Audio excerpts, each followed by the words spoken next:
দরকার।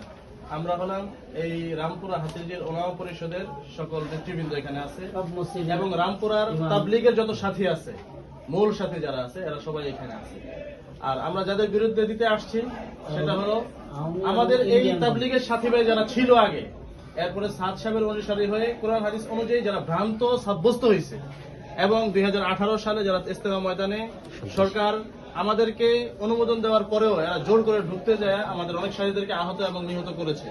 এমনিভাবে এই মাসে 18 ডিসেম্বরেও এরা রাত্রে 3টা বাজে যখন সকলে ঘুমিয়েছিল আমাদের সাথীরা, সরকার আমাদেরকে অনুমোদন দিয়েছে মাঠে থাকার জন্য, কিন্তু এরা অন্যায়ভাবে এরা রাত্রে 3টা বাজে আমাদের উপর হামলা করতে যখন ঘুমিয়েছিল, কেউ তাহাজ্জুদের অবস্থায় ছিল, আমাদের উপর হামলা করে 4 জন সাথীকে শহীদ করেছে এবং প্রায় 4 শতাধিক সাথীদেরকে আমাদেরকে আহত করেছে। এখনো পঙ্গু অবস্থায় আছে অনেক সাথী। তো এদের বিরুদ্ধে আমরা আসছি এখানে, কারণ দ্বীনের বিষয় নিয়ে সন্ত্রাসী কর্মকাণ্ড চলবে না। এরা মূলত বিগত ফ্যাসিস্ট সরকারের ছত্রছায়ায় এই তাবলীগের কাজটাকে বিভক্ত করে ইস্তেমা ময়দান তারা ব্যবহার করেছে, কাকরাইল ব্যবহার করেছে। আমাদের দাবি হলো এখন থেকে ইস্তেমা ময়দান এবং কাকরাইল এই দুটোটাই উলামায়ে কেরামের তত্ত্বাবধানে সহিহ নেহেজে যে তাবলীগ চলেছে সেই তাবলীগেই চলবে। এরা ভ্রান্ত, এই ভ্রান্ত আকীদার যারা পোষণ করে এরা বাংলাদেশে কাজ করতে পারবে না। সাতপন্থীরা, এই সাতপন্থী এরা খুনি হিসেবে সাব্যস্ত হয়েছে, তাদের ফাঁসি আমরা দাবি করি। এদের সম্পর্ক রয়ের সাথে এবং ইহুদিদের সাথে তাদের সম্পর্ক, যার কারণে তারা কোরআন হাদিস বিরোধী অনেক কিছু বলা বলি করতেছে, অনেক কিছু বিভ্রান্ত করতেছে। এদেশের মানুষকে, এদেশের মুসলমানদেরকে তারা বিভ্রান্ত করতেছে তাবলীগের নামে। এটা আমরা হতে দিতে পারি না, উলামায়ে কেরাম এটা অ্যাকসেপ্ট করে না।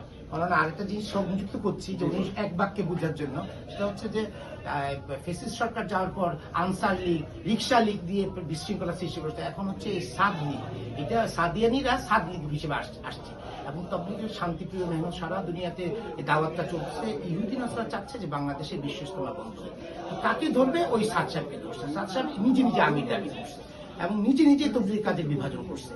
এবং তবলিগ কাজে যদি শুধু তবলিগ কাজে ভুল করতো তাহলে শুধু তবলিগের সাথীরা বলতে পারতো, জেনারেল আলেমরা বলতে পারতো না। উনি কোরআন হাদিসে এত অপব্যাখ্যা করছে যেটা রাসূলুল্লাহ সাল্লাল্লাহু আলাইহি ওয়াসাল্লাম পর্যন্ত শানের খেলাফ হয়েছে, যে কারণে উলামায়ে হকরা সোচ্চার হয়ে গেছে। তাদের দাবি হলো যে এইসব কথা বলতে দেওয়া যাবে না, তাকে বাংলাদেশে আসতে দেওয়া যাবে না। তার বাংলাদেশে আসা সম্পূর্ণভাবে নিষিদ্ধ এবং আগামীতে আরো যে ওলামায়ে হকরা সংবাদ সম্মেলন করবে, অন্যান্য প্রোগ্রাম করবে, সেখান থেকে দাবি উঠবে তা কিয়ামত পর্যন্ত যাতে ওরা বাংলাদেশে কোনো মুভমেন্ট না করে। ইন্ডিয়াতে থাকুক, ইন্ডিয়া থাকুক গিয়ে, ইন্ডিয়া বুঝুক গিয়ে। আমরা ইন্ডিয়াবাসী নই, আমরা স্বাধীন রাষ্ট্রের বা অধিকারী, আমরা স্বাধীনভাবে চাই এবং কোনো লীগকে আমরা ওখানে জায়গা দিব না।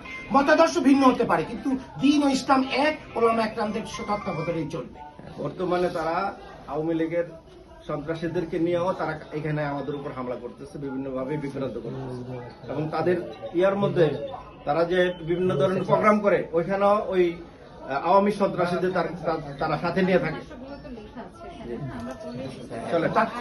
তাৎক্ষণিক শান্তি শৃঙ্খলা, তাৎক্ষণিক মসজিদগুলোতে স্থিতি অবস্থা, তাৎক্ষণিক শান্তি শৃঙ্খলা এবং ওদেরকে সেই জন্য আমরা চাচ্ছি যে থানাকে অবহিত করাবো।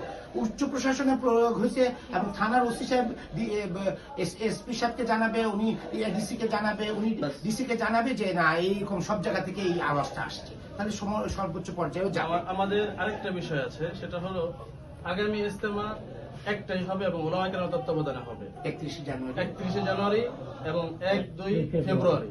এটা একটাই হবে ইনশাআল্লাহ। এখানে সাদিয়ানিরাও পায়তারা করতেছে, এরকম পায়তারা যেন করতে না পারে। কোথাও যদি এই রামপুরা থানায় কোথাও যদি এরা কোনো পায়তারা করে আমরা আপনাদেরকে ইনফর্ম করব।